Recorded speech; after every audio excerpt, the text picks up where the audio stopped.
السلام علیکم ورحمۃ اللہ وبرکاتہ۔ الحمد للہ رب العالمین والعاقبۃ للمتقین والصلاة والسلام علی سید الانبیاء والمرسلین وعلی آلہ واصحابہ الطیبین الطاہرین، اما بعد فاعوذ باللہ من الشیطان الرجیم، بسم اللہ الرحمن الرحیم۔ تلک الرسل فضلنا بعدهم على بعد منهم من کلم اللہ ورفع بعدهم درجات، صدق اللہ العظیم۔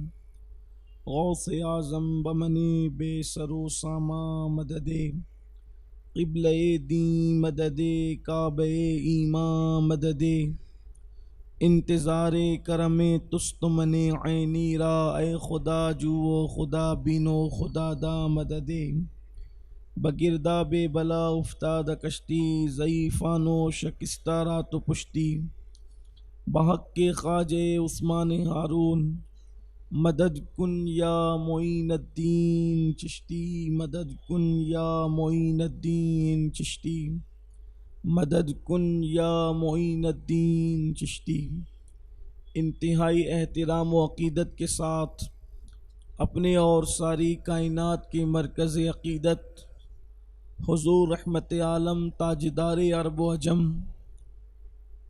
انیس بے کساں چارہ ساز درد منداں، ہم غریبوں کے غم گسار، ہم فقیروں کی ثروت، شہریار ارم تاجدار حرم نوبہار شفاعت، حضور قائد المرسلین طہ و یاسین جناب احمد مجتبی محمد الرسول اللہ صلی اللہ تعالی علیہ وآلہ وصحبہ وبارک وسلم کی بارگاہ بے کس پناہ میں جس طریقے سے پڑھاؤں، بلند آواز سے میرے ساتھ مل کر پڑھیں۔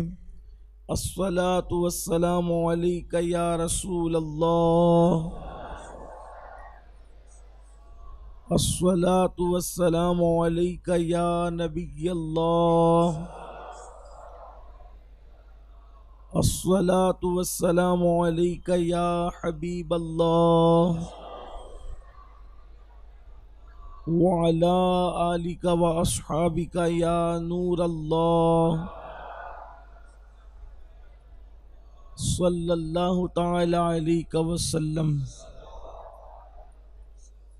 سب سے اولا و اعلیٰ ہمارا نبی، سب سے بالا و اعلیٰ ہمارا نبی، اپنے مولا کا پیارا ہمارا نبی، دونوں عالم کا دولہ ہمارا نبی، سب چمک والے اجلوں میں چمکا کیے، اندھے شیشوں میں چمکا ہمارا نبی، جس نے ٹکڑے کیے ہیں قمر کے وہ ہے نور وحدت کا ٹکڑا ہمارا نبی، سارے اچھوں میں اچھا سمجھیے جسے ہے اس اچھے سے اچھا ہمارا نبی، سارے اونچوں میں اونچا سمجھیے جسے ہے اس اونچے سے اونچا ہمارا نبی، اور کون دیتا ہے دینے کو منہ چاہیے، دینے والا ہے سچا ہمارا نبی، اور غم زدوں کو رضا مشدہ دیجیے کہ ہے بے کسوں کا سہارا ہمارا نبی۔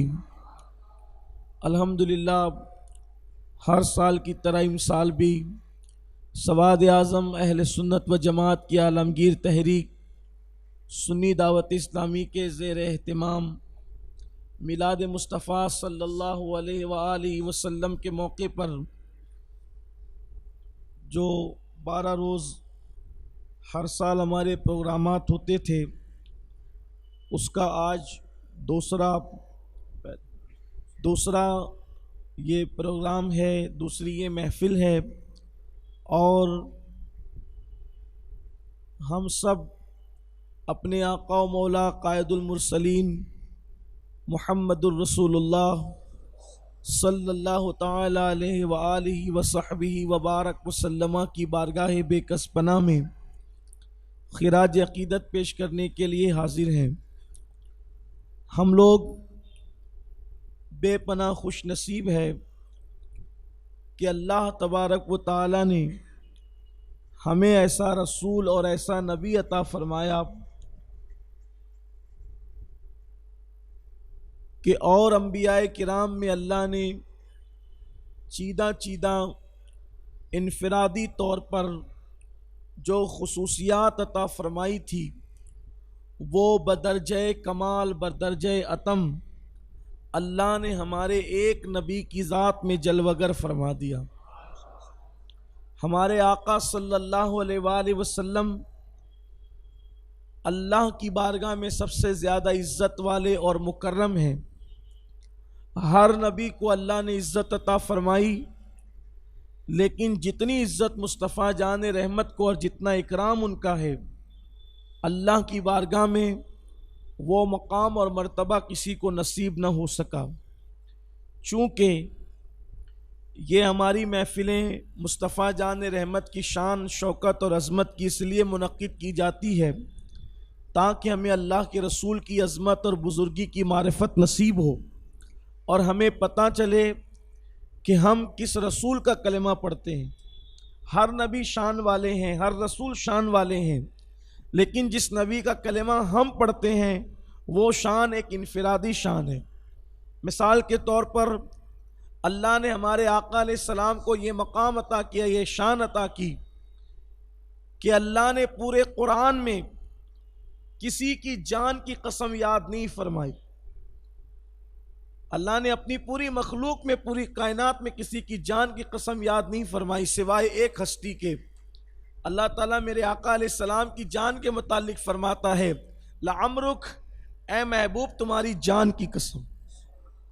آپ غور فرمائیں، محبوب کی جان کی قسم یاد کی جا رہی ہے، چونکہ وہ عمر ہے، لیکن کثرت استعمال کی بنیاد پر پیش کی جگہ زبر کا استعمال آیا ہے، اور یہاں پر معنی یہ پیدا ہو رہے ہیں کہ آپ کی بقا کی قسم، آپ کی جان کی بقا کی قسم۔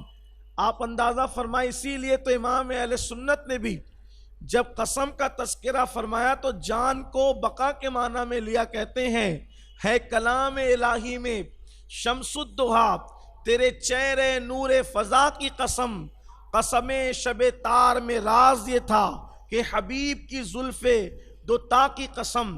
میرے پیارے آقا صلی اللہ علیہ وآلہ وسلم کے پیارے دیوانوں، اگلے شعر میں فرماتے ہیں کہ وہ خدا نے ہے مرتبہ تجھ کو دیا، نہ کسی کو ملے نہ کسی کو ملا۔ وہ خدا نے مرتبہ تجھ کو دیا، نہ کسی کو ملے نہ کسی کو ملا، کہ کلام مجید نے کھائی شہا تیرے شہر و کلام و بقا کی قسم۔ یہاں بقا سے مراد اسی آیہ کریمہ کی طرف اشارہ ہے جس میں اللہ نے محبوب کی جان کی قسم یاد فرمائی۔ کوئی کائنات میں ایسا نہیں جس کی جان کی قسم اللہ نے یاد فرمائی ہو سوائے مصطفیٰ جان رحمت صلی اللہ علیہ وآلہ وسلم کے۔ اس کے بعد آپ دیکھیں اللہ اکبر، صرف جان کی قسم یاد نہیں فرمائی بلکہ فرمایا قاف والقرآن المجید۔ قاف، اللہ تعالیٰ فرماتا ہے قاف، اس سے مراد قاضی ایاز رحمت اللہ تعالیٰ علیہ لکھتے ہیں کہ امام جعفر صادق فرماتے ہیں یہاں قاف سے مراد قلب مصطفیٰ جان رحمت ہے۔ محبوب آپ کے دل کی قسم، یعنی صرف آپ کی جان کی قسم نہیں بلکہ آپ کے دل کی قسم۔ اس کے بعد پورے قرآن میں اللہ نے جس سے بھی خطاب کیا کس طرح خطاب فرمایا، اللہ اکبر، سب اللہ کے بندے ہیں، سب اللہ کے بندے ہیں، اور اللہ نے جس سے بھی کلام فرمایا، خطاب فرمایا، بحیثیت بندہ کلام اور خطاب فرمایا۔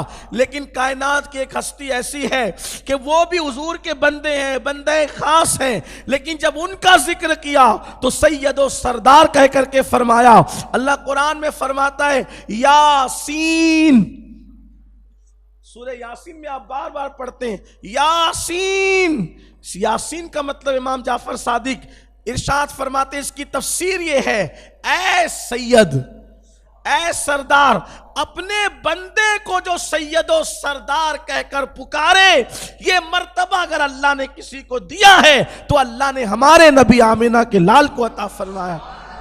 میرے پیارے آقا علیہ السلام کے پیارے دیوانوں، ایسا نبی اللہ نے ہمیں دیا، اور ان کی میلاد کا مہینہ شروع ہو گیا ہے۔ ہم ان کے ڈنکے بجاتے ہیں، ان کی عظمت اور بزرگی کے چرچے کرتے ہیں، اور انشاءاللہ کرتے رہیں گے۔ ہم کیسے نصیب والے ہیں، ہمارے مقدر میں وہ رسول ہیں جس کے دل کی قسم اللہ یاد کرے، جس کی جان کی قسم اللہ یاد کرے۔ حد تو یہ ہے کہ جس کے والد کی قسم اللہ یاد کرے، جس کی خود کی قسم اللہ یاد کرے، اللہ جس کے شہر کی قسم اللہ یاد فرمائے، جہاں وہ قدم رکھ دے اللہ تبارک و تعالی اس مبارک شہر کی قسم یاد فرمائے۔ آئیے اپنے اصل عنوان کی طرف چلتے ہیں۔ ہر نبی شان والا ہے، لیکن ہمارے آقا کی شان کیا ہے؟ قرآن فرماتا ہے تِلْكَ الرُّسُلُ فَضَّلْنَا بَعْضَهُمْ عَلَى بَعْضٍ مِّنْهُمْ مَنْ كَلَّمَ اللَّهُ وَرَفَعَ بَعْضَهُمْ دَرَجَاتٍ۔ اللہ فرماتا ہے یہ رسول ہیں، یہ وہ رسول ہیں جن کو اللہ تبارک و تعالی نے مرتبے عطا فرمائے، درجے عطا فرمائے، اور جن کو فضیلتیں عطا فرمائی۔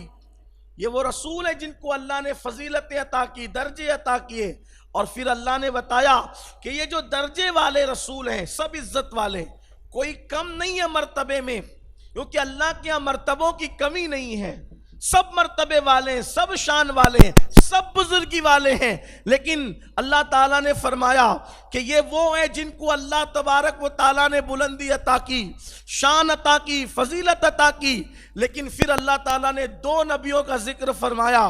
ایک مقام پہ اللہ تعالیٰ اسی سے فرماتا ہے، اللہ فرماتا ہے بعض ان میں سے یہ وہ ہیں، بعض انبیاء وہ ہیں، بعض ہستیاں وہ ہیں کہ کلم اللہ، جن پر سے اللہ نے کلام فرمایا، جن سے اللہ نے کلام فرمایا، گفتگو فرمائی، بات فرمائی، بعض وہ ہیں۔ یعنی کہ اس سے مراد مفسرین فرماتے ہیں اللہ کے کلیم حضرت موسیٰ علیہ السلام ہے۔ اب یہاں آپ کی توجہ ہونی چاہیے، اس سے مراد کون ہے؟ حضرت موسیٰ علیہ السلام۔ کلم اللہ، ان کی شان یہ کہ انہوں نے کلام کیا اللہ سے، مطلب موسیٰ علیہ السلام کی انتہائی شان اللہ نے متعین کر دی۔ یعنی کہ حضرت موسیٰ علیہ السلام کی انتہائی شان اگر کوئی بیان کرنا چاہے تو اس کو یہاں آ کر کے رکنا پڑے گا کہ موسیٰ وہ ہے جن سے اللہ نے کلام فرمایا۔ بعد کی ساری فضیلتیں اس سے پہلے ہیں، فضیلتوں کی انتہا ہے کہ اللہ نے ان سے کلام فرمایا، اس لیے کہ قرآن نے متعین کر دیا، تعین کر دیا ان کے مقام کا کہ شان موسیٰ یہ ہے کہ ان سے اللہ نے کلام فرمایا۔ اب اگر کوئی یہ کہے کہ حضرت موسیٰ نے اللہ کو دیکھا تو یہ مبالغہ ہوگا اور یہ شان سے بڑھانا ہوگا۔ بات سمجھ میں آتی ہے؟ یعنی اللہ نے متعین کیا، اس تعینہ مقام سے اب جو بھی بڑھائے گا وہ گناہ کرے گا، جرم کرے گا، اللہ پر افترا کرے گا، اسلام پر افترا کرے گا، کذب کرے گا، جھوٹ بولے گا، جس کو اسلام جو ہے وہ پسند نہیں کرتا۔ کیوں؟ اس لیے کہ جس کو اللہ نے تعین کر دیا، حد باندھ دی، متعین کر دیا، اب اس کے آگے کوئی نہ بڑھ سکتا ہے نہ بڑھا سکتا ہے۔ لیکن جب شان موسیٰ کی انتہا بیان ہوئی تو متعین کر دیا گیا کلم اللہ، اور یہ کوئی انتہائی شان کوئی چھوٹی موٹی نہیں ہے، کیونکہ اللہ سب سے تھوڑی کلام کرتا ہے۔ ان سے کلام کیا، طور پہ بلایا، ان سے باتیں کی۔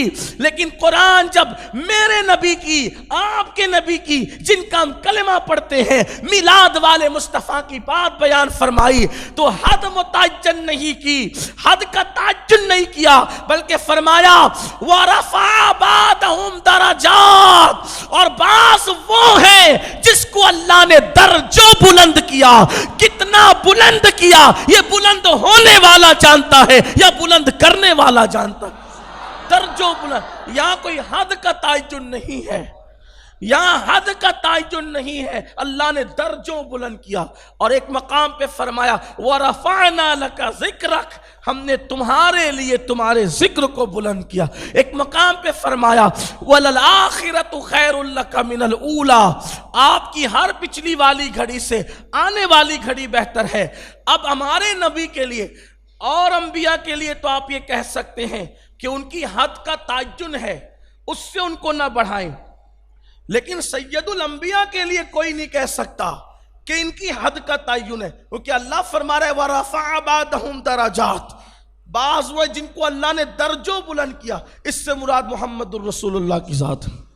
اب دیکھو ہر نبی میں جو اللہ نے چیدہ چیدہ کمالات عطا کیے تھے وہ بدرجہ اتم کامل و اکمل مصطفیٰ جان رحمت کی ذات میں موجود ہے۔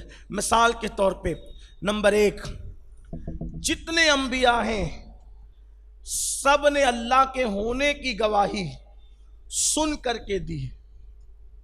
سارے انبیاء نے، آدم علیہ السلام سے لے کر عیسیٰ علیہ السلام تک جتنے انبیاء ہیں سب نے اللہ کے ہونے کی گواہی، اس کے وجود کی گواہی سن کر کے دی ہے۔ ایک نبی میرے اور آپ کے نبی ہیں جنہوں نے اللہ کی گواہی دیکھ کر کے دی ہے، انہوں نے اللہ کو دیکھا ہے، ان کے سوا کوئی نہیں جس نے اللہ کو دیکھا ہو، حتیٰ کہ جبریل علیہ السلام بھی نہیں، جبریل نے بھی اللہ کو نہیں دیکھا، کسی فرشتے نے نہیں دیکھا، کسی نبی نے، کسی رسول نے نہیں دیکھا سوائے آمنہ کے لال کے، اور انہوں نے دیکھ کر کے گواہی دی۔ ایک بات۔ دوسری بات یہ کہ جتنے انبیاء کرام آئے یا ایک قبیلے کے لیے نبی اور رسول بن کر آئے، ایک خطے کے لیے نبی اور رسول بن کر آئے، ایک علاقے کے لیے نبی اور رسول بن کر آئے، لیکن تنہا میرے آقا ہے جن کو اللہ نے تمام کائنات کے لیے رسول بنا کر کے بھیجا، پوری کائنات کے لیے، بلکہ کائنات تمام عالمین کے لیے رسول بنا کر بھیجا۔ اللہ اکبر۔ پھر اس کے بعد آپ دیکھیں، اللہ اکبر، انبیاء کرام علیہم الصلاۃ و تسلیم ہے، انبیاء کرام علیہم الصلاۃ و تسلیم، ان کی ادوار محدود ہیں کہ اتنے سال سے لے کر اتنے سال تک کہ ان کا دور، لیکن مصطفیٰ جان رحمت کا دور محدود نہیں ہے، قیامت تک انہی کا دور ہے۔ یہ رب فرمایا محبوبہ زمانے سارے تیرے ہیں، عرش والے فرش والے دیوانے سارے تیرے ہیں۔ اللہ نے محبوب کا دور بے حساب رکھا، اس کی کوئی حد نہیں رکھی۔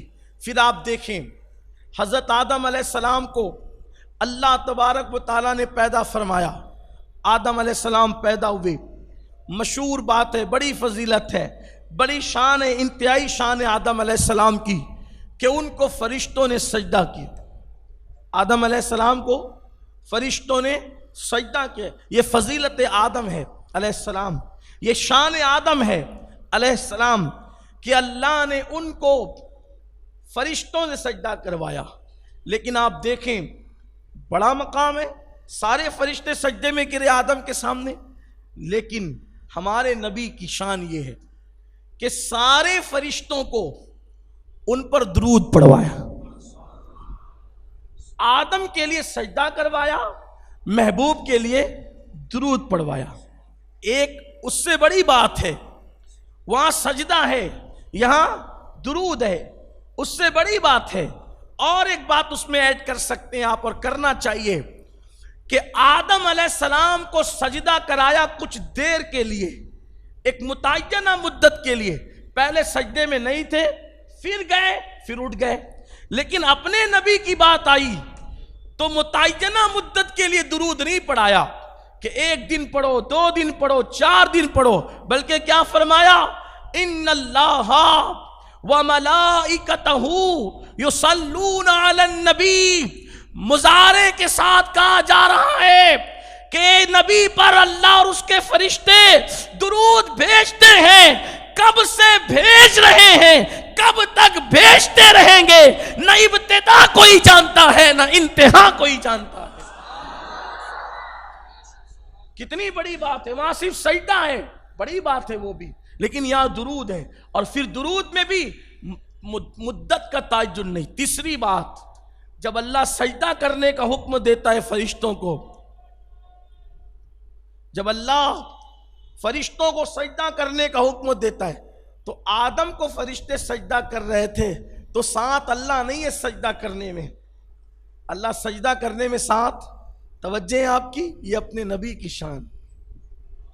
جب فرشتے آدم کو سجدہ کر رہے تھے تو سجدے میں ساتھ اللہ، کیونکہ یہ شان الوہیت کے خلاف ہے، اللہ کسی کو سجدہ نہیں کرتا، وہ کسی کو سجدہ نہیں کرتا، وہ کسی کو سجدہ نہیں کرے گا، وہ کسی کو سجدہ نہیں کر سکتا، کیونکہ وہ اللہ ہے۔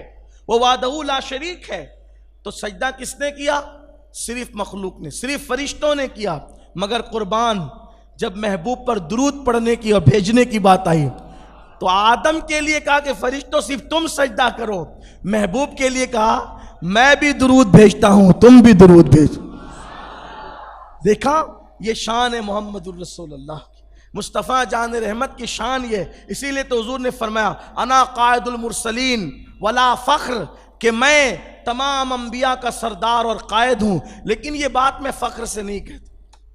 حضور علیہ السلام نے جب جب بھی بات کہی نا تو اس کے بعد یہ فرمایا ولا فخر۔ آپ نے جب فرمایا سارے انبیاء میرے پرچم کے نیچے ہوں گے، میں فخر نہیں کرتا۔ جب میں نے اس کی شرح میں حضور تاج الشریعہ کا کلام دیکھا تو مجھے بہت خوبصورت بات لگی۔ انہوں نے شرح فرماتے ہوئے کیا لکھا، کیا فرمایا کہ آپ نے کہا میں انبیاء کا سردار ہوں، میں فخر نہیں کرتا، انبیاء میرے جھنڈے کے نیچے ہوں گے قیامت کے دن، فخر نہیں کرتا۔ فخر نہیں کرتا؟ حضور کیوں فخر نہیں کرتے؟ یہ بات تو فخر کی ہے، یہ بات تو فخر کی ہے کہ انبیاء کسی کے جھنڈے کے نیچے ہوں، اور آقا فرماتے ہیں میں اس میں فخر نہیں کرتا۔ تو بھئی فخر کے لیے یہ بات ہے قابل فخر، لیکن کرتے نہیں فخر۔ وجہ لوگوں نے بہت سی تشریحات کی، لیکن مجھے یہ بات ان کے کلام سے سمجھ میں آئی، آپ اس کو سمجھیں۔ دیکھیے ایک بچہ ہے، اگر وہ ممبئی چلا جائے، ممبئی جانے کی اس کی حیثیت اور اوقات میں وہ ممبئی چلا جائے تو وہ ممبئی جانے پر ہی فخر کرے گا کہ آج میں ممبئی آ گیا، ٹھیک۔ لیکن روزانہ جس شخص کا دبئی آنا جانا اس سے بڑا معاملہ ہو، اگر وہ کبھی ممبئی جائے گا تو کیا وہ ممبئی جانے پہ کبھی فخر کرے گا؟ بولے آپ، مطلب کیا کہ جس کی جو حیثیت نہیں اور اس کو مل جائے تو وہ اس پہ فخر کرے، لیکن اس سے بڑی حیثیت ہے تو وہ اس پہ فخر نہیں کرتا۔ حضور کیا فرماتے؟ میں نبیوں کا سردار ہوں، اس پہ فخر نہیں کرتا، انبیاء میرے جھنڈے کے نیچے ہیں، اس پہ فخر، حالانکہ ہے قابل فخر بات، کیوں نہیں کرتے؟ اس لیے کہ یہ ان کے لیے قابل فخر بات نہیں ہے، ان کے لیے، کیونکہ ان کا مرتبہ اس سے بڑا ہے۔ انبیاء فخر کریں کہ ان کو محمد کا جھنڈا مل گیا، محمد الرسول اللہ کے پرچم تلے انبیاء فخر کرے۔ حضور کہتے ہیں میں فخر نہیں کرتا، قائد المرسلین نے فخر نہیں کرتا، کیونکہ وہ تو محبوب رب العالمین ہے۔ جو محبوب رب العالمین ہے یقیناً بات قابل فخر ہے، لیکن فخر ان کے لیے جو پرچم تلے آ جائیں، فخر ان کے لیے جن کو پرچم مصطفیٰ مل جائے صلی اللہ علیہ وسلم۔ اب یہاں پرچم کی بات آئی تو ایک بات عرض کروں، ہر سال ربیع الاول شریف میں کچھ بھائیوں کو یہ لگتا ہے کہ عاشقان رسول پرچم لگاتے ہیں تو یہ جھنڈا نہیں لگنا چاہیے، پھر اس پر لوگ اخبار میں لکھتے بھی ہیں، پھر تقریروں میں بولتے بھی ہیں۔ میں آپ سے کہنا چاہتا ہوں کہ جھگڑے فساد کی بات نہیں ہونا چاہیے، اسلام امن کا مذہب ہے اور امن کی بات ہونی چاہیے۔ میں کہتا ہوں کہ پرچم سے لوگوں کو نفرت کیوں ہے؟ پرچم تو صرف دنیا میں نہیں ہے بلکہ پرچم تو آخرت میں بھی ہے، اور رسول اللہ کا پرچم لواء الحمد تو آخرت میں بھی، حضور فرماتے ہیں سب میرے جھنڈے کے نیچے ہوں گے۔ تو یہاں حضور کے جھنڈے کا نشان بھی تو ہمارے پاس ہونا چاہیے، گھروں کے اوپر وہ لگنا بھی چاہیے تاکہ لگے کہ ہم رسول اللہ کے غلام ہیں۔ ہاں کچھ لوگ کہتے ہیں اس کی ضرورت کیا ہے؟ میں نے کہا ضرورت تو میں نے مکے سے سیکھی۔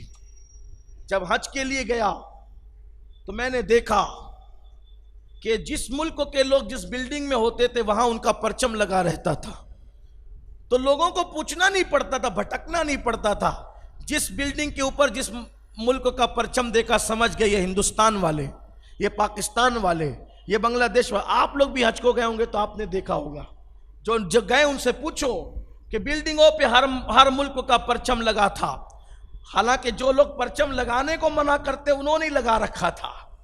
جہاں سے یہ فتنے کی شروعات ہوتی ہے، نبی کا جھنڈا مت لگاؤ، نبی کا جھنڈا، وہ اپنے ملک کا دوسروں کے ملکوں کا جھنڈا برابر لگاتے رہے، لیکن اس میں حکمت کیا تھی؟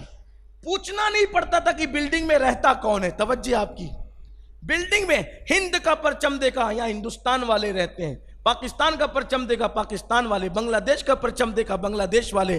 سنیو، یہی تو ہم سمجھانا چاہتے ہیں، کس کا گھر کون سا ہے، کس گھر میں کون رہتا ہے، جب مکے میں پرچم سے پتا چلتا ہے تو ہند میں بھی پرچم سے پتا چلتا ہے. جن کے گھروں پر سیاسی پارٹیوں کا پرچم ہے سمجھ جانا یہ سیاست والے لوگ ہیں، اور جن کے گھروں پر میلاد کا پرچم ہے سمجھ جانا یہ محمد الرسول اللہ والے لوگ. پرچم کی ضرورت تو ہر جگہ ہے. تو بات پرچم کی آئی تو میں نے عرض کر دی، ہر سال مجھے اشارہ اس پہ کرنا پڑتا ہے کیونکہ لوگ بھول جاتے ہیں، اور لوگ بھول جاتے ہیں تو پھر یاد دلانا پڑتا ہے. ایک جھنڈا تو کم سے کم گھر پہ لگنا چاہیے. لگے گا کہ نہیں لگے گا؟ انشاءاللہ لگنا چاہیے، کیونکہ ہم نبی والے لوگ ہیں، اور ان کا پرچم صرف زمین پہ نہیں لہراتا، ان کا پرچم تو آسمانوں پہ لہراتا ہے. میرے امام کہتے ہیں فرش والے تیری شوکت کا علو کیا جانے، فرش والے تیری شوکت کا علو کیا جانے، خسروا عرش پہ اڑتا ہے فریرا تیرا، خسروا عرش پہ اڑتا ہے فریرا تیرا، عرش پہ بھی ان کا فریرا اڑتا ہے. اس لیے تو میں بات عرض کر رہا تھا، جلدی سے عرض کیا جائے کہ آدم علیہ السلام کو یہ شان دی، اپنے محبوب کو یہ شان دی. تو میرے آقا کی شان بڑی ہے کہ نہیں؟ اللہ کے نزدیک سب سے زیادہ عزت والے. پھر آپ دیکھیں کہ اللہ تبارک و تعالیٰ نے حضرت موسیٰ علیہ السلام کو شان دی. موسیٰ علیہ السلام کو کل معجزات دیے 9. اللہ تعالیٰ نے موسیٰ علیہ السلام کو کتنے معجزات دیے؟ 9. متعین کیا انبیاء میں سب سے زیادہ معجزات کس کے پاس ہیں؟ موسیٰ علیہ السلام کے پاس. اور اس کی تعداد کتنی ہے؟ قرآن کی آیت ہے، اللہ نے 9 فرمایا، 9 آیات. اللہ نے ان کو 9 معجزات، آیت کہتے ہیں معجزے کو، اور اللہ نے کیا فرمایا؟ ہم نے ان کو 9 معجزے دیے. یعنی کہ موسیٰ علیہ السلام کے کل معجزے کتنے؟ انبیاء میں سب سے زیادہ. اور کل معجزے کتنے؟ 9. اور ہمارے آقا کے معجزات کی تو کوئی انتہا ہی نہیں، بلکہ سب کو معجزہ دے کر بھیجا، ان کو معجزہ بنا کر بھیجا. کیسے معجزے، کیسے معجزے. حضور کا یہ معجزہ تھا صلی اللہ علیہ وسلم کہ اگر مٹی پر پیر رکھتے تھے تو حضور کے پیر کا نشان نہیں پڑتا تھا، اور اگر پتھر پہ رکھتے تھے تو پتھر پہ حضور کے قدم کا نشان پڑتا تھا. پتھر پہ قدم رکھے تو نشان پڑے، مٹی پہ رکھے تو نہ پڑے. اور ہم لوگ کیا کرتے ہیں؟ مٹی پہ رکھے تو نشان پڑتا ہے، پتھر پہ رکھے تو نشان نہیں پڑتا. لیکن وہاں فطرت کو بدل دیا گیا، فطرت بدل دی گئی، عادت بدل دی گئی کہ وہاں مٹی پر نشان نہیں ہے، پتھر پر نشان ہے. پھر اس کے بعد اللہ کے حبیب علیہ السلام کو اور مزید معجزات، اس کا تذکرہ ہم جناب موسیٰ علیہ السلام ہی کے ضمن میں کرنا چاہتے ہیں. دیکھو حضرت موسیٰ علیہ السلام کو معجزہ دیا کیا کہ انہوں نے عصا مارا دریا پر تو دریا 2 ٹکڑوں میں 2 حصوں میں تقسیم ہو گیا. عصا مارا دریا پہ، دریا 2 حصوں میں تقسیم ہو گیا. لیکن اپنے نبی صلی اللہ علیہ وآلہ وسلم کو اس سے بڑا معجزہ دیا کہ وہاں عصا ہے، دریا ہے، دونوں زمینی ہے، پھر ٹچ کیا ہے تو 2 ٹکڑے ہو گیا دریا، 2 حصوں میں تقسیم ہو گیا دریا. اسی لیے تو مولا علی سے کسی نے پوچھا تھا، ایک یہودی نے مولا علی سے پوچھا تھا کہ یہ بتاؤ کہ روئے زمین پر پہلی اور آخری مرتبہ، یعنی ایک ہی مرتبہ سورج کی کرنیں کہاں پڑی؟ ایک ہی مرتبہ سورج کی کرنیں کہاں پڑی؟ زمین پر. اب دوبارہ اس زمین پر کرن نہیں پڑتی نہ پڑے گی. تو یہ مسئلہ تو لوگوں کے لیے بڑا ٹینشن والا تھا، دماغ گھمانے والا تھا کہ زمین کا ایسا حصہ بتاؤ، زمین کا ایسا ٹکڑا بتاؤ جہاں پر ایک ہی مرتبہ سورج کی کرن پڑی ہے، دوبارہ پھر نہیں پڑے گی. تو لوگ بڑے پریشان تھے. تو مولا علی نے فرمایا کہ جب موسیٰ علیہ السلام نے دریا پہ عصا مارا تھا تو وہ پانی 2 حصوں میں تقسیم ہو گیا تھا، تو زمین کھل گئی تھی، تو اس پر سورج کی کرن پہلی مرتبہ پڑی تھی، اب اس کے بعد دوبارہ کبھی نہیں پڑے گی. آپ نے جواب عطا کیا تھا، وہ یہودی مسلمان ہو گیا تھا. ایسے اور بہت سارے اس کے سوالات تھے. میری تمنا ہے کہ ہم کبھی اپنے مرکزی اجتماع میں اس پر گفتگو کریں گے. یہودی کے سوالات اور مولائے کائنات کے جوابات بہت دلچسپ ہے، بہت خوبصورت ہے. اس نے جو سوال کیے تھے، آدمی سنتا ہے تو اس کی عقل دنگ رہ جاتی ہے، لیکن جب مولا علی کا جواب سنتا ہے تو اس کی طبیعت مچل جاتی ہے. انشاءاللہ میں نے احباب سے کہا کہ کبھی اس کو یاد دلائیں تو مرکز پہ اس کو ہفتہ وار اجتماع میں لیں گے انشاءاللہ.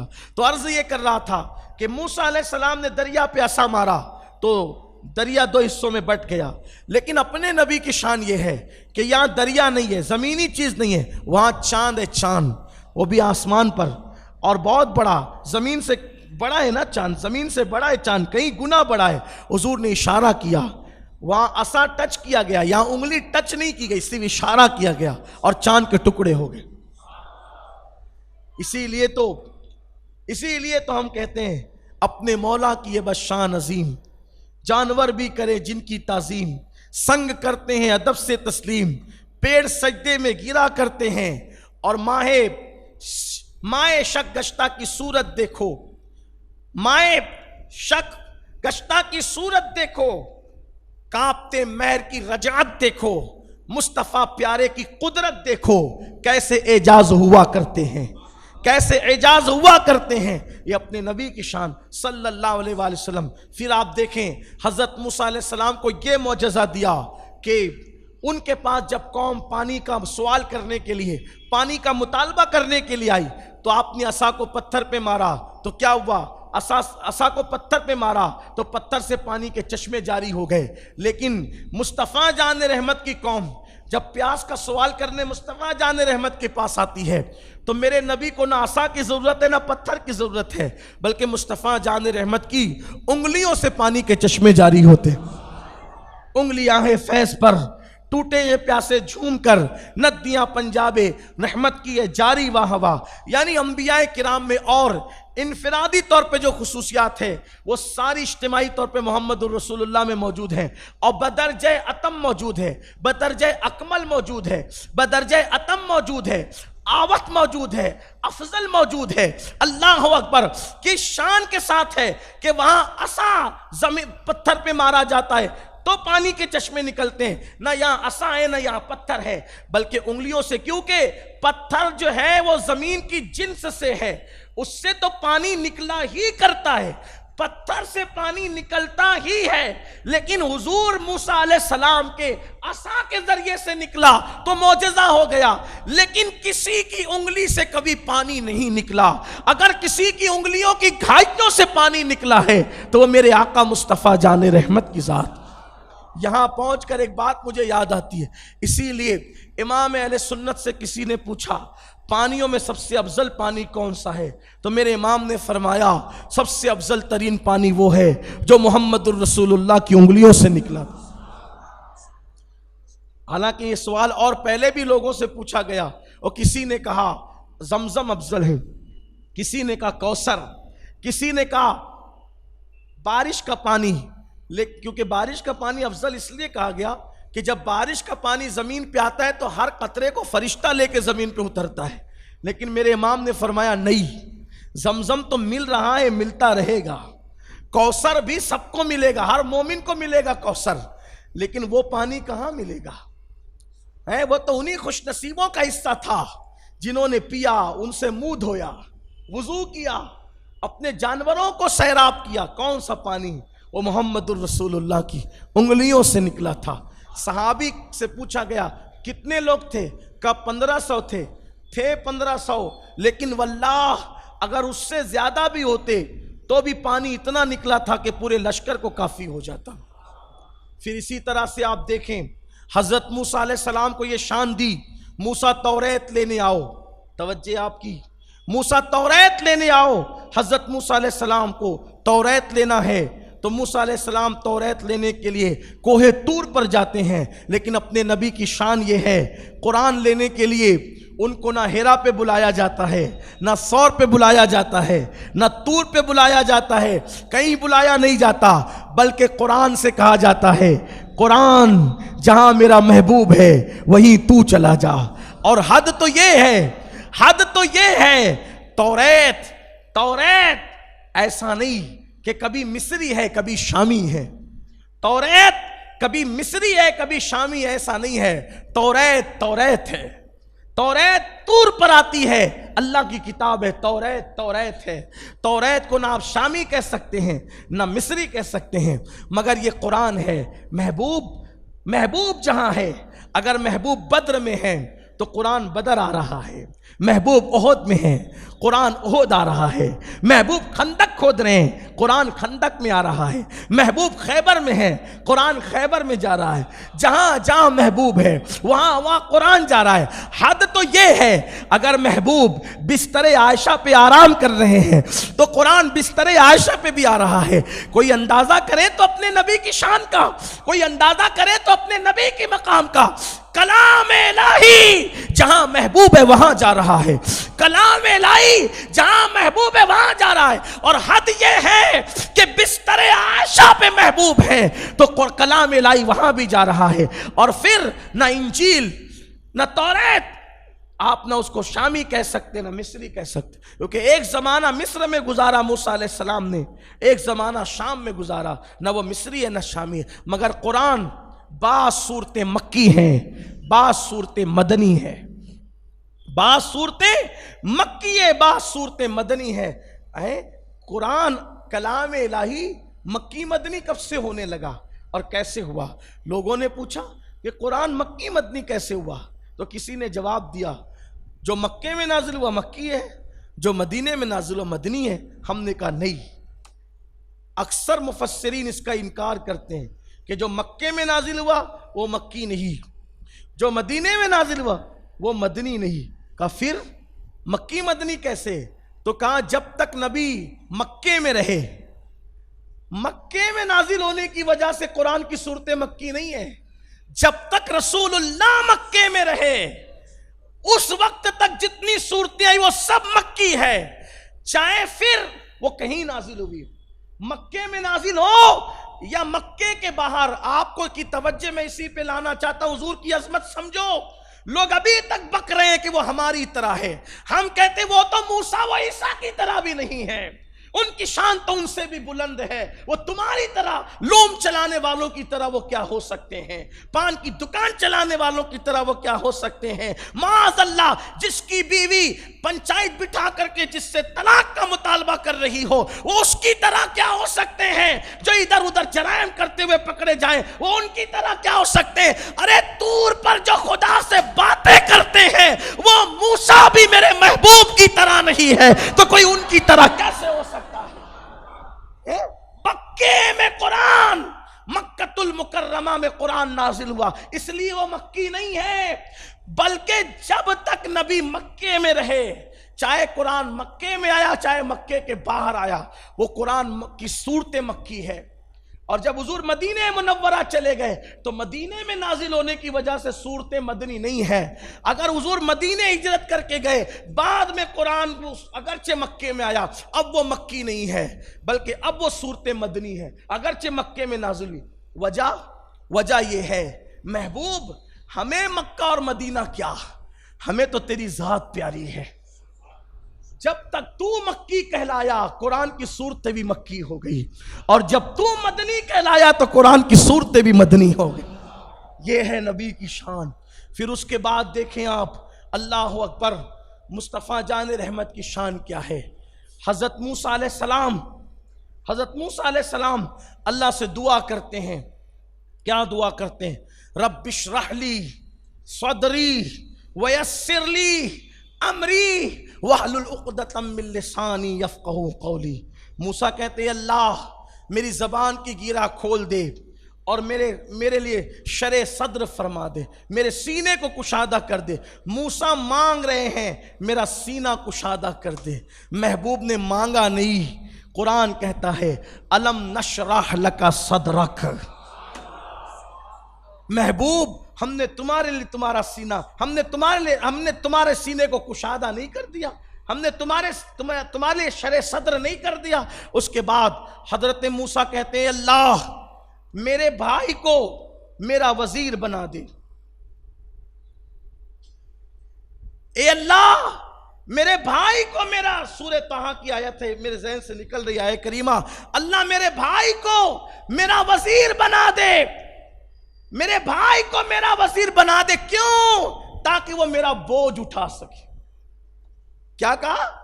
میرے بھائی کو میرا وزیر بنا دے تاکہ وہ میرا بوجھ اٹھا سکے۔ موسیٰ کا بوجھ کون اٹھائے گا؟ بولو کون اٹھائے گا؟ ان کے بھائی حضرت ہارون علیہ السلام۔ موسیٰ کا بوجھ کون اٹھائے گا؟ ان کے بھائی ہارون علیہ السلام، اور میرے نبی کو اللہ فرماتا ہے وَوَضَعْنَا عَنْكَ وِزْرَكَ، اے محبوب جس بوجھ نے تیری پیٹھ توڑ دی تھی، کیا وہ تیرا بوجھ ہم نے نہیں اٹھا لیا؟ موسیٰ کا بوجھ بھائی اٹھا رہا ہے۔ محمد الرسول اللہ کے بوجھ کے بارے میں قدرت کہتی ہے کہ ہم نے تمہارا بوجھ نہیں اٹھا لیا، تمہارا بوجھ ہلکا نہیں کر دیا۔ یہ ہے شان مصطفیٰ صلی اللہ علیہ وسلم، اپنے نبی کی شان۔ ایک دن حضرت موسیٰ نے پوچھ لیا، حضرت موسیٰ علیہ السلام نے پوچھ لیا، اللہ یہ بتا کہ میں کلیم ہوں۔ موسیٰ علیہ السلام پوچھتے ہیں اللہ یہ بتا میں کلیم ہوں اور وہ حبیب ہے، میں کلیم ہوں وہ حبیب ہے، مولا کلیم اور حبیب میں فرق کیا ہے؟ کلیم اور حبیب میں فرق کیا ہے؟ میرے شہر کے لوگ اتنی خاموشی سے کبھی حضور کی شان نہیں سنتے۔ کلیم اور حبیب میں فرق کیا ہے؟ حضور کے متعلق حضرت موسیٰ علیہ السلام پوچھے، اللہ بتا رہے فرق کا موسیٰ کلیم اور حبیب میں فرق یہ ہے کہ کلیم 40 دن تک اعتکاف کرتا ہے وادی سینا میں، تور کی وادی میں 40 دن تک اعتکاف کرتا ہے، اور اس کے بعد کہتا ہے ذرا اپنا آپ دکھا، تو کلیم کو کہا جاتا ہے لن ترانی، تو نہیں دیکھ سکتا، اور حبیب وہ ہے جو سر سے لے کے پیر تک چادر ڈال کر سویا رہتا ہے، اور فرشتوں کو بلکہ فرشتوں کے سردار کو بھیج کر کے کہا جاتا ہے محبوب کو اٹھاؤ دولہا بناؤ اور کہنا اللہ تیرا مشتاق ہے، اللہ تیرا۔ یہ حبیب کی شان ہے۔ کلیم جو خود دیکھنا چاہے اور منع کر دیا جائے، اور حبیب سو رہا ہے اور بلایا جائے، اور کیا کہہ کے بلایا جائے؟ ہم آپ کے مشتاق ہیں، ہمیں اشتیاق ہے آپ کا، ہمیں اشتیاق ہے آپ کا، ہماری رحمتوں کو انتظار ہے آپ کا، اشتیاق ہے آپ کا، آئیے تشریف لائیے۔ جبریل کو بھیجا جاتا ہے کہ دولہا بنا کر کے لاؤ۔ پھر کلیم اور حبیب کا فرق پوچھا ہے موسیٰ، وہ کلیم وہ ہے جو یار کی رضا چاہتا ہے، اور حبیب وہ ہے جس کی رضا یار چاہتا ہے۔ خدا کی رضا چاہتے ہیں دو عالم، خدا چاہتا ہے رضائے محمد۔ کلیم اور حبیب میں فرق پوچھا جاتا ہے۔ کلیم کو کتاب لینی ہو تو آتا ہے، اور حبیب تک کتاب جاتی ہے۔ یہ میرے نبی کی شان۔ اور آپ اگر دیکھیں حضرت یوسف علیہ السلام، تو شان یوسف یہ ہے کہ حسن یوسف وہ تھا، حسن یوسف اللہ نے ان کو حسن دیا، لیکن اپنے نبی کو ان سے زیادہ تھا۔ اما عائشہ صدیقہ نے پوچھا یا رسول اللہ صلی اللہ علیہ وآلہ وسلم آپ زیادہ خوبصورت ہے یوسف؟ تو آقا نے فرمایا کہ میرے حسن کا آدھا اللہ نے میرے بھائی یوسف کو دیا۔ کتنا دیا؟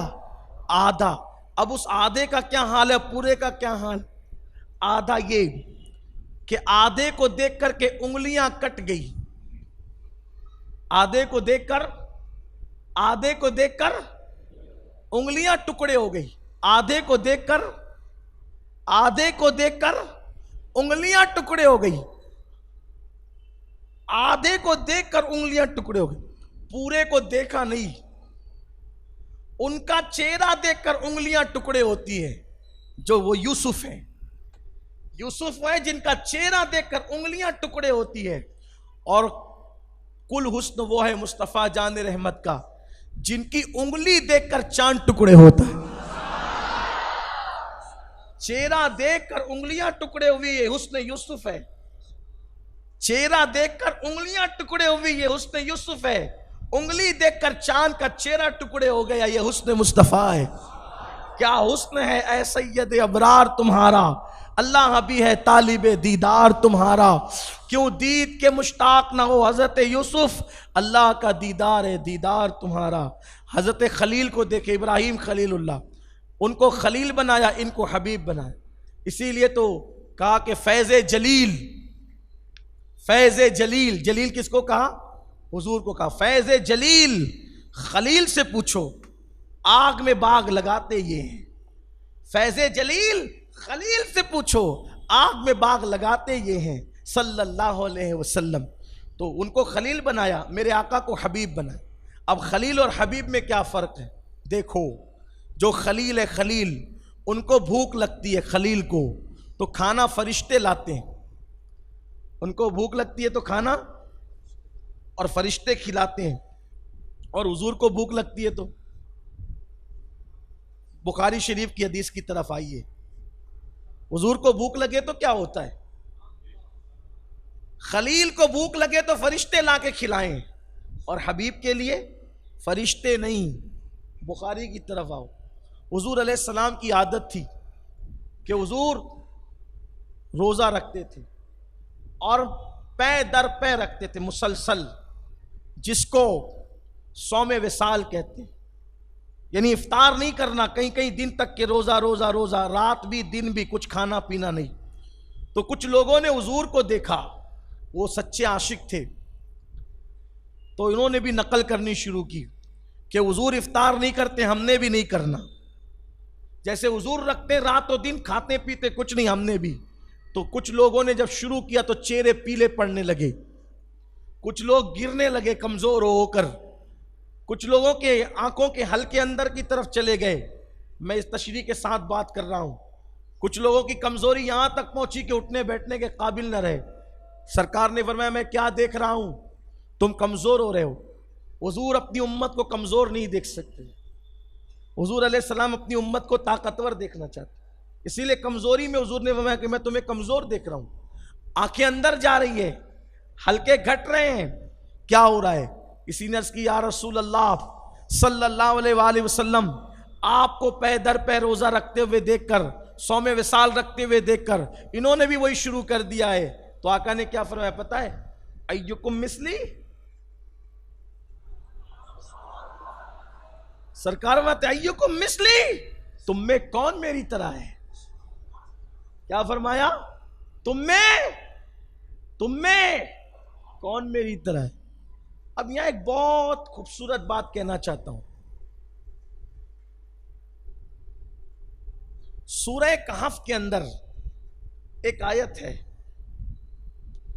سورہ کہف کے اندر ایک آیت ہے، قل انما انا بشر مثلکم. اے محبوب آپ فرما دیں کہ میں تمہاری طرح ایک بشر ہوں. اے محبوب اس پہ بھی اپنا ایمان ہے، بولو اس پہ بھی اپنا. لیکن بات ذرا سوچنا، غور کرنا، یہ کہاں کے لیے اللہ نے فرمایا؟ اے محبوب آپ فرما دے کہ میں تمہاری طرح بولو میں تمہاری طرح بشر ہوں، میں تمہاری طرح بشر ہوں. یہ فرمایا. کس نے فرمایا؟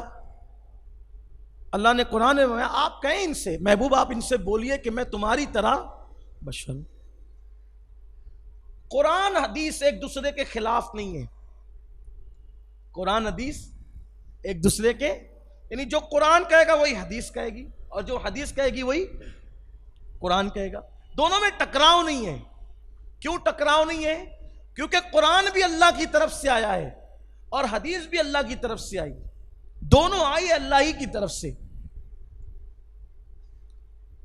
جیسے کہ قرآن خود کہتا ہے وَمَا يَنْتِقُ عَنِ الْهَوَىٰ إِنْ هُوَ إِلَّا وَحْيٌ يُوحَىٰ، کہ یہ اپنی مرضی سے کچھ نہیں کہتے. إِنْ هُوَ إِلَّا وَحْيٌ يُوحَىٰ، یہ اپنی مرضی سے نہیں کہتے. ہم جب وحی کرتے وحی تو وہی بات کرتے. ہم جب وحی کرتے تو یہ وہی کہتے ہیں، وحی کرتے ہیں تو یہ وہی کہتے ہیں. یہ وہی کہتے ہیں جو ہم وحی کرتے ہیں. بات سمجھ میں آئی؟ یہ وحی اور وحی کا چھوٹی بڑی ہے کا فرق ہے.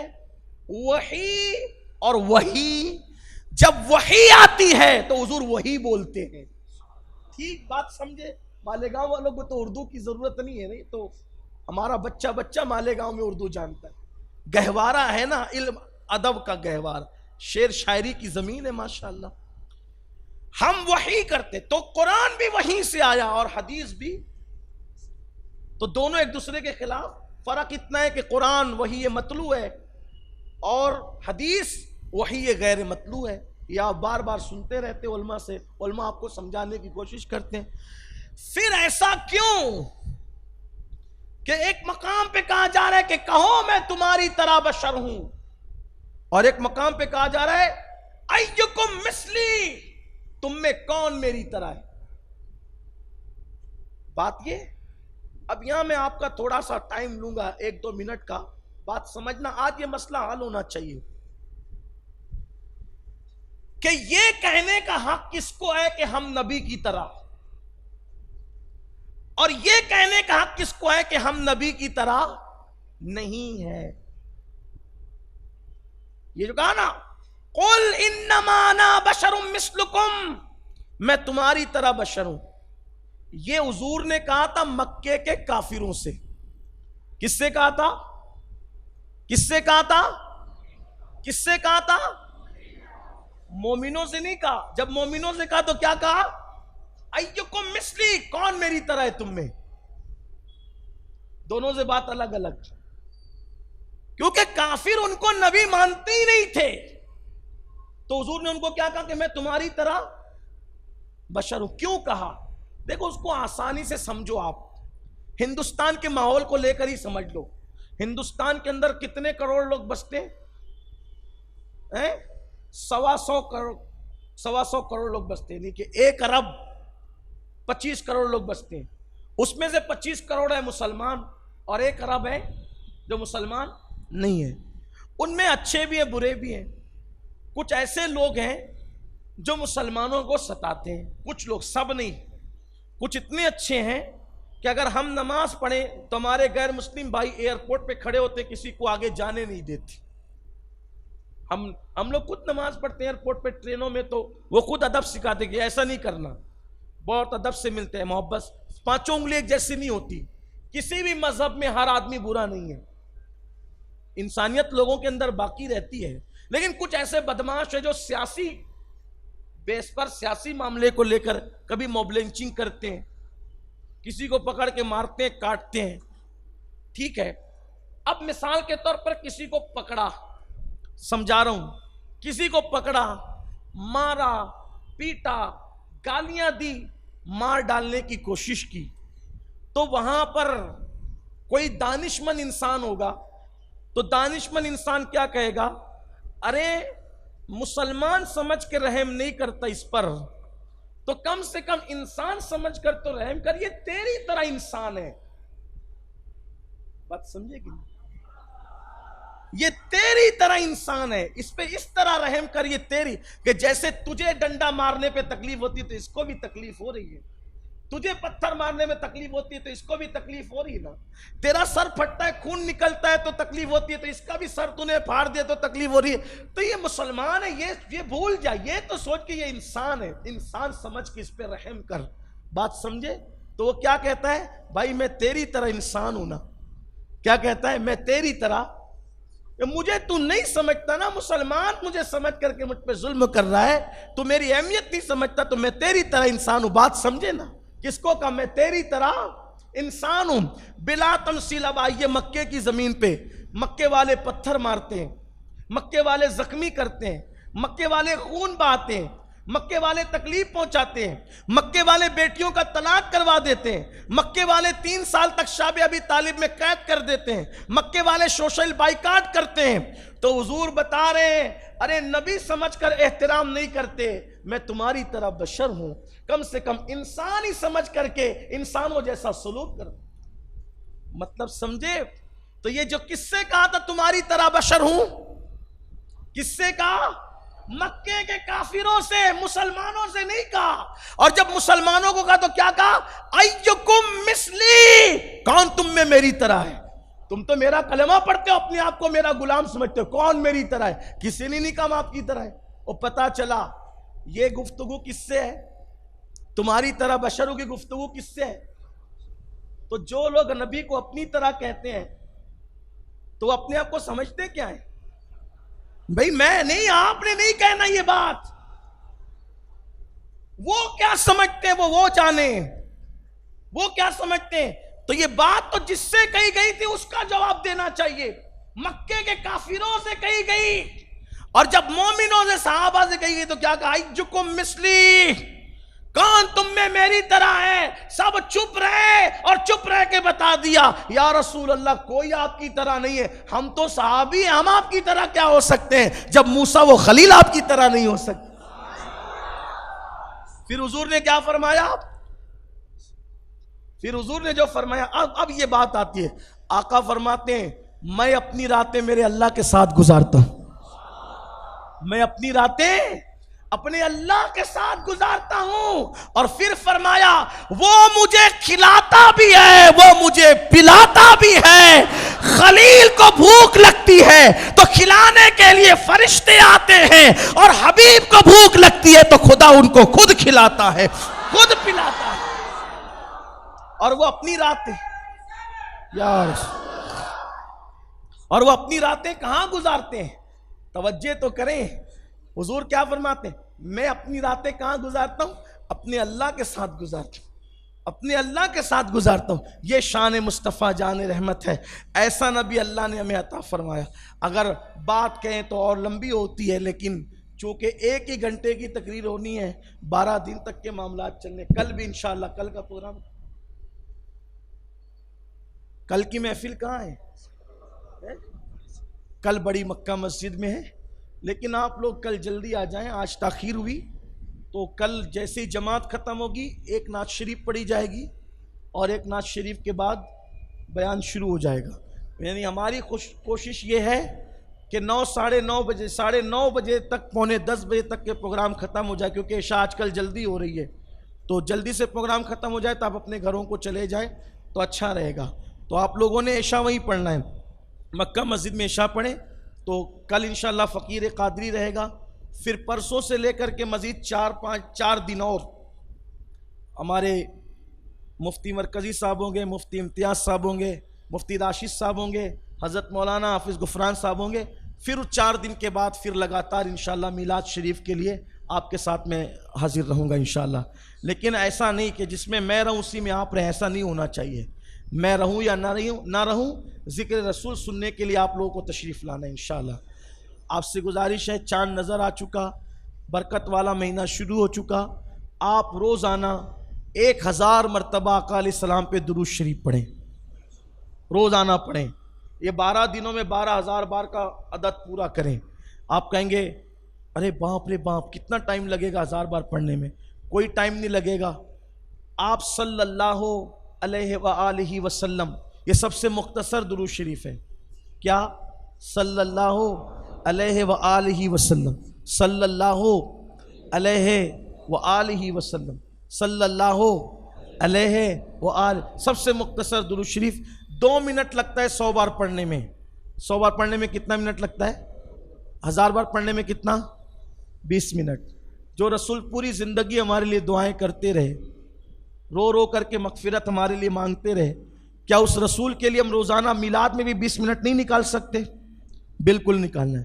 آسان طریقہ بتاتا ہوں، ایک دم آسان بتا دوں، ایک دم آسان۔ عشاء کی نماز پڑھ کے بیٹھ جاؤ، نعت بھی سنتے رہو، بیان بھی سنتے رہو، اور آپ کی زبان بھی چلتی رہے اور آپ کا تسبیح کا بٹن بھی چلتا رہے، تو انشاءاللہ تبارک و تعالی جتنی دیر میں محفل ختم ہوتی ہے آپ 1000 سے زیادہ بار درود شریف پڑھ لیں گے انشاءاللہ۔ محمود غزنوی کے انتقال کے بعد کسی نے برسوں بعد جب ان کی قبر کھلی تو لوگوں نے دیکھا کہ ان کا کفن بھی میلا نہیں ہوا تھا،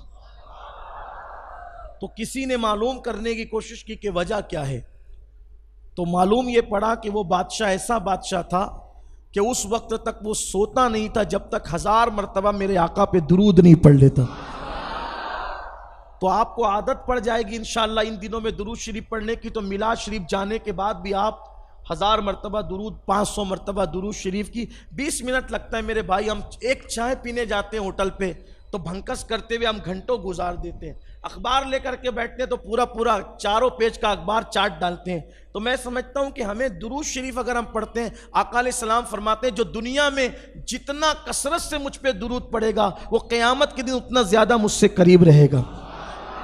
تو درود شریف کی عادت بنائیں ان دنوں میں. ماشاءاللہ 24 گھنٹے مرکز پر جو اپنی محفل درود جاری رہتی ہے، تو 12 لوگ، کم سے کم 12 لوگ ہر وقت موجود رہتے ہیں. پھر آپ لوگ آتے رہتے تو شامل ہوتے رہتے ہیں، اس میں بھی شریک ہوں. ساتھ ہی ساتھ صدقہ کثرت سے کریں ان دنوں. حضور کی طرف سے صدقہ کریں، یتیموں کا، غریبوں کا، بیواؤں کا خیال رکھیں.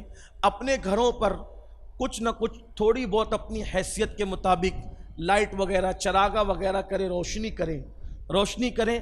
دیکھیے آپ سوچتے ہوں گے کہ یار یہ اس پہ اتنا زور کیوں دیتے ہیں. کچھ چیزیں رہتی ہیں بظاہر چھوٹی، لیکن اس سے کام بڑے ہوتے ہیں. جیسے جب ان دنوں آپ کے گھروں پہ چراغا اور روشنی ہوگی تو مسلم غیر مسلم، اپنے بیگانے، بچے بڑے سبھی، یار کیوں لائٹنگ کیوں لگی، روشنی کیوں ہے. تو پھر کوئی بتائے گا کہ نبی کی میلاد کا مہینہ. تو میلاد کا ذکر ہوا کہ نہیں ہوا؟ اب نبی کی میلاد، تو پھر نبی کون؟ اب کون تو پھر لوگ جستجو میں لگتے ہیں. تو کون؟ تو اپنا نبی تو ہے ہی بے مثال. تیرے تو وصف عیب تناہی سے ہے بری، حیراں میرے شام میں کیا کیا کہوں تجھے. کہہ لے گی سب کچھ ان کے ثنا خاں کی خاموشی، چپ ہو رہا یہ کہہ کے میں کیا کیا کہوں تجھے. لیکن رضا نے ختم سخن اس پہ کر دیا، خالق کا بندہ خلق کا آقا کہوں تجھے. تو یہ روشنی، چراغاں، یہ سب ہونا چاہیے. کچھ لوگ ایسا سوچتے ہیں فضول خرچی ہے. میں کہتا ہوں کیوں ایسی دقیانوسی باتیں کرتے ہو، غصے میں کیوں لاتے ہو، کیوں بری بات کرتے ہو، کیوں فضول خرچی ہے. بولے ایک چراغ پہ، ایک لائٹ پہ کام چلتا ہے تو دوسرا نہیں. میں نے کہا اپنے دل پہ ہاتھ رکھ کر بول کہ تیرے گھر میں کتنی لائٹ ہے، تیری مسجد میں کتنی لائٹ ہے. اپنی مسجد میں دیکھو کتنی ہے. آفتاب رسالت کی کرنوں سے جگمگا رہی ہے. کتنی لائٹ ہے، گنتے رہ جاؤ. بولو ایک پر بھی کام چلے گا کہ نہیں چلے گا؟ بولو چلے گا نا. ایک لگے گی، ایسا ہوگا کہ لوگوں کی نماز نہیں ہوگی، ذکر اذکار نہیں ہوں گے، سب ہوگا نا. تو اتنے کیوں جلائے؟ ایک میں بھی کام چل سکتا تھا، اتنے کیوں جلائے؟ اور کہا نمازیوں کے اکرام میں، نمازیوں کے احترام میں، نمازیوں کی سہولت کے لیے. میں نے کہا میرے عزیز، جب نمازیوں کے لیے اتنی لائٹیں لگائی جا سکتی ہے تو جو نماز لے کر کے آیا اس کے احترام میں بھی تو لگ سکتی ہے. لگانا چاہیے. بات ہے اکرام کی، احترام کی. پھر جو لوگ کہتے ہیں نا ایک پہ کام چلتا ہے تو اتنی لائٹنگ ہے، کیوں اتنی پاور جلے گی، اتنی فضول خرچی ہوگی. میں کہتا ہوں کہ آپ اپنے مدرسے کا جب جلسہ کرتے ہو تو اس میں بھی تو پورا محلہ جگمگاتا ہے نا میرے بھائی. آپ کیوں ایسی بات کر، بھول کیوں جاتے ہو؟ تمہارا جھوٹے کا قوت حافظہ بڑا کمزور رہتا ہے. کیوں آپ کرتے ہو اتنی لائٹ جلسہ کرتے وقت؟ کہا کہ نہیں، اگر اندھیرے میں جلسہ کریں گے تو لوگ اپنی بے عزتی سمجھیں گے. دیکھو ہمیں بلایا اور راستے میں لائٹ بھی نہیں لگائی. تو ہمارے مہمانوں کی عزت اور ان کی اکرام کے لیے کرتے ہیں. میں نے کہا تیرے مہمان کے لیے کرنا جائز ہے، آمینہ کے لال کے لیے کیوں نہیں؟ اکرام کی بات ہے، عزت کی بات ہے، تعظیم کی بات ہے. اور پھر آپ کو بتاؤں کہ ہمارے بزرگوں نے ایسا کیا. صلاح الدین ایوبی کے بہنوئی بادشاہ ابو المظفر جب حضور کی میلاد کی محفلیں کرتے تھے، ہم لوگ تو اب وہ اہتمام کر بھی نہیں پاتے. ہم لوگ وہ اہتمام نہیں کر پاتے جو ہمارے بڑوں نے کیا. جب وہ محفلیں کرتے تھے تو جتنے علماء محفل میں آتے تھے سب کے لیے نیا لباس، سب کو تھالے بھر کر کے شاہی انعام و اکرام. ہم تو صرف مٹھائی پر، نان کھتائی پر، شیرنی پر اکتفا کرتے ہیں، لیکن وہ لوگ اتنا وسعت کرتے جس کو اللہ نے جتنا نوازا تھا. اور پھر مشعلیں رات بھر جلتی رہتی تھی اور اکرام میں، محبوب کے اکرام میں جلسے ہوتے تھے، تعریف ہوتی تھی. بلکہ 1924 سے پہلے تک مکۃ المکرمہ میں بھی رات کو شب میلاد میں مشعلیں جلائی جاتی تھی. اور حتیم کعبہ سے لے کر مولود النبی تک، حضور جہاں ولادت حضور کی ہوئی تھی وہاں تک کے جلوس جاتا تھا. اس کو اپنی آنکھوں سے دیکھنے والے کون ہے پتہ ہے؟ بہت سارے بزرگوں میں تو سب ہیں ہی، لیکن شاہ ولی اللہ محدث دہلوی ہے۔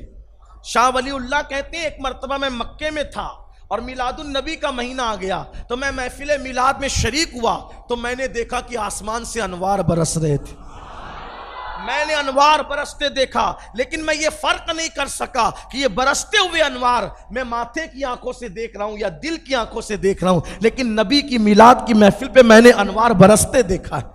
کون کہہ رہا ہے؟ یہ ولی اللہ محدث ہے، یہ مولوی نہیں ہے کوئی چھوٹا موٹا مسجد کا، یہ مجدد کا باپ ہے، ابو المجدد، ابو المحدث، اور خود بھی محدث ہے، خود بھی مجدد ہے، کوئی معمولی انسان نہیں ہے۔ ان کے بیٹے بھی مجدد ہیں اور ان کے بیٹے بھی محدث ہے۔ شاہ ولی اللہ کے بیٹے شاہ عبدالعزیز محدث دہلوی اور اپنے زمانے کے مجدد ہیں حضرت شاہ عبدالعزیز۔ اور عبدالعزیز کون ہے؟ کوئی معمولی آدمی نہیں، فضل خیر آبادی کے استاد۔ شاہ عبدالعزیز کون ہے؟ سید آل رسول احمدی، جن کے خلفاء میں امام احمد رضا اور اعلیٰ حضرت اشرفی میاں جیسے بزرگ ہوتے ہیں، یہ آل رسول احمدی وہ ان کے بھی استاد ہیں شاہ عبدالعزیز، اور ان کے باپ ہے شاہ ولی اللہ۔ وہ فرماتے میں محفل میلاد میں گیا تو میں نے دیکھا انوار برس رہے تھے، نور برس رہا تھا۔ تو یہ نور کی محفلیں، تقدیر جگانے کی محفلیں، امید کرتا ہوں کہ حضور کی میلاد کے موقع پہ آپ اپنی حیثیت کے مطابق اہتمام کریں گے۔ اللہ ہم سب کو توفیق عطا فرمائے، اور گفتگو کے درمیان اگر کوئی غلطی ہو تو اللہ معاف فرمائے۔ استغفر اللہ ربی من کل ذنب واتوب الیہ۔ کوئی رسالت کے پروانوں ہر سنیچر کو بعد نماز عشاء سنی دعوت اسلامی کے عالمی مرکز اسماعیل حبیب مسجد میں سنی اجتماع ہوتا ہے، تو آپ حضرات پابندی کے ساتھ اس میں شرکت فرمائیں۔ سنی دعوت اسلامی کی ویب سائٹ sunnidawatisllami.net پر وزٹ کریں اور بہت ساری دینی معلومات حاصل کریں۔